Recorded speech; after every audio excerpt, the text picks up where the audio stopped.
Well, Australia is now the first country in the world to ban social media for kids under 16. The Prime Minister says the new law will help ensure children's safety. This comes as more and more states across the U.S. raise concerns about social media and youth mental health. Let's bring in Dr. Devi Nampa-Parampil. Dr. Devi, for short, from now on. Good to see you today. Good to see you, too. Let me ask you right off the bat, good idea or bad idea?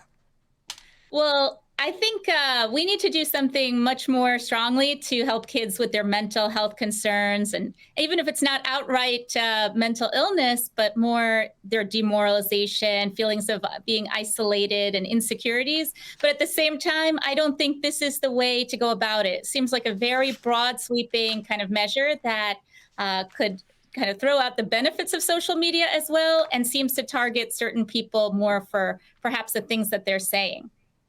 Yeah, I was wondering if we might ever see something like this here in the U.S. I guess there could be some legal issues around it as well. But I do want to read something that the current Surgeon General of the United States said about this. This is Dr. Vivek Murthy.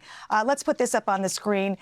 He said a synthesis. Here we go. He's calling. This was back earlier this year. Why I'm calling for a warning label on social media platforms. Now, he went on to say this warning. A synthesis of 20 studies demonstrated a significant relationship between social media use and body image concerns and eating disorders, with social comparison as a potential contributing factor.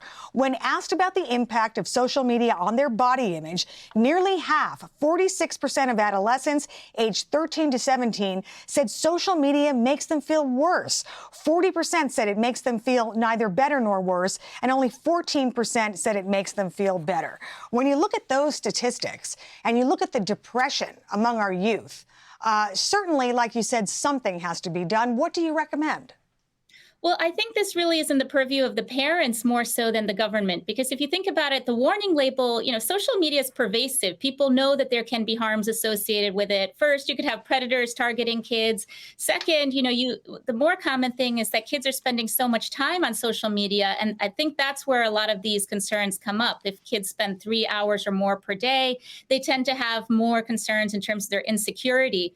But that's really the role of the parents, or maybe, social media platforms could do something to alert parents a little bit more, alert them about the screen time or what their kids are actually looking at. But if you have the government come in and decide the warning label is going to go on everything, or in Australia that kids just can't use the platform, that seems like an overreach, because also kids, there are benefits to social media. I mean, kids tend to bond with each other, especially after COVID. Sometimes kids who have they're part of a minority or they have a minority opinion, they can find others outside of their circle to talk to or communicate with. So you're kind of eliminating all of those things.